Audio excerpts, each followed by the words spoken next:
El lugar del pasado es un espacio para pensar el futuro. A 200 años de la independencia de Centroamérica, en Costa Rica, valoramos nuestro recorrido por esa historia. La promesa de la independencia.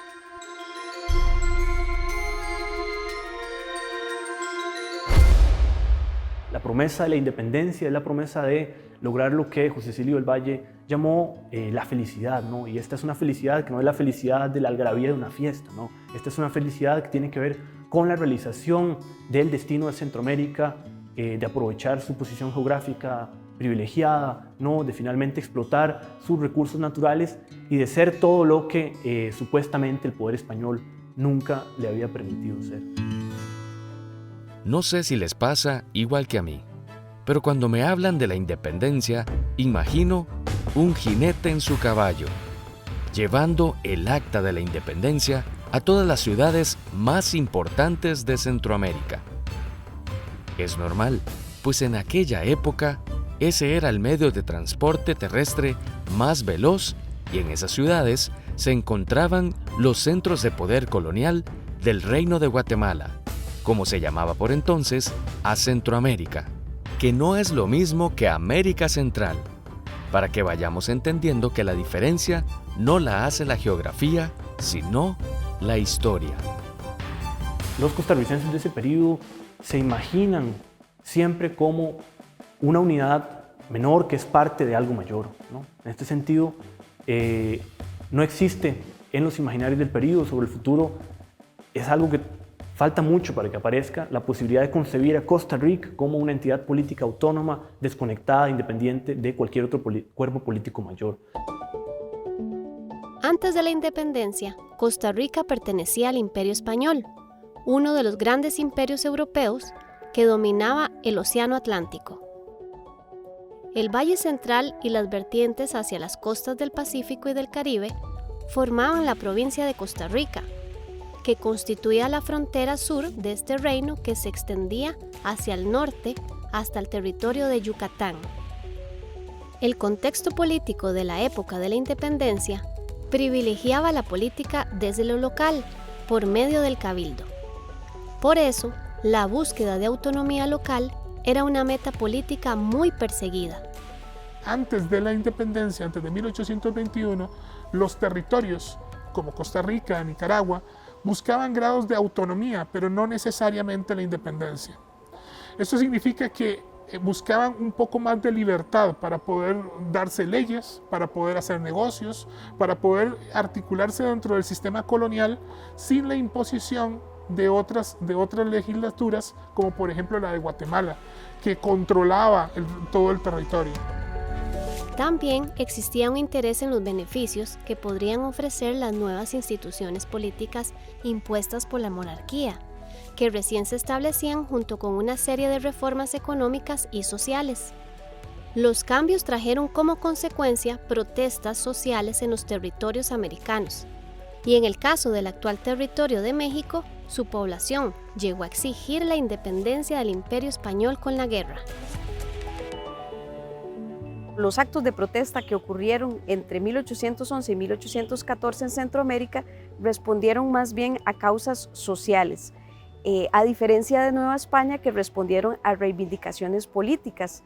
En el caso de Centroamérica, estas protestas estaban sobre todo en relación con la lucha contra los impuestos, contra el tributo también. La invasión francesa a España en 1808, que hizo abdicar al rey Fernando VII, desencadenó una crisis política en el virreinato de Nueva España, que llevó a la guerra y a la declaración de la independencia de México por medio del Plan de Iguala, acta que proponía una nueva monarquía partidaria de la igualdad de los ciudadanos, liderada por Agustín Iturbide y su ejército trigarante de la religión, la independencia y la unión. ¿Cuál es el orden político a seguir? ¿Qué se hace después de hacer una independencia? No hay un manual de cómo hacer una independencia, ¿no? Y Hay un grado de improvisación importante, pero es una improvisación que está atada a la experiencia sobre la que estas personas están viviendo, ¿no? sobre la que han venido. Y eso fundamentalmente es la experiencia del periodo colonial. Y eso es una experiencia marcada por dos cosas, ¿no? Uno, por el poder monárquico, y segundo, por la experiencia de ser parte de una unidad común. Y esa unidad en primera instancia se llama el Reino de Guatemala, ¿no? Y en su nivel más alto, en su último nivel, pues es el Imperio Español, ¿no? Lo que sucedía en México mantenía en vilo a la política centroamericana, que discutió mucho al respecto. Se formaron bandos en los distintos territorios a favor y en contra de la formación de un imperio mexicano. Así que las personas que están en 1821 debatiendo cuál es una vía posible a seguir, empiezan a imaginar, por ejemplo, la posibilidad de un futuro que no es muy distinto de lo que ya conocen, es decir, la posibilidad de construir una monarquía nueva en un imperio americano. Y ese imperio va a ser el imperio mexicano, ¿no? Es el caso conocido de Iturbide. En medio de un ambiente de incertidumbre, se juró la independencia en los distintos territorios por separado, como una decisión propia de cada territorio, como decía la costumbre, que a falta de rey, la soberanía volvía al pueblo y el pueblo estaba representado por el gobierno local. En México, las condiciones cambiaron y la posibilidad de un imperio americano llegó a su fin con el exilio y la muerte de Iturbide en 1824. Aparece una posible segunda vía hacia el futuro, ¿no?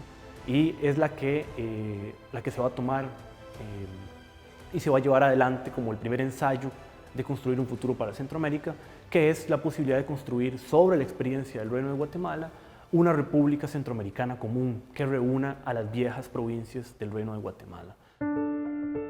Ahora comprendo por qué ese pobre jinete de mi imaginación tuvo que ir a tantos lugares a recoger tantas firmas. Si la facultad para tomar posición frente a la independencia estaba repartida en los pueblos y sus cabildos. Las implicaciones de esos actos en la conformación presente de nuestras sociedades y en los retos del futuro han quedado cristalizadas en la representación histórica de esa firma que se realizó en todos los territorios de la actual América Latina, y Centroamérica es un ejemplo más de ese proceso histórico.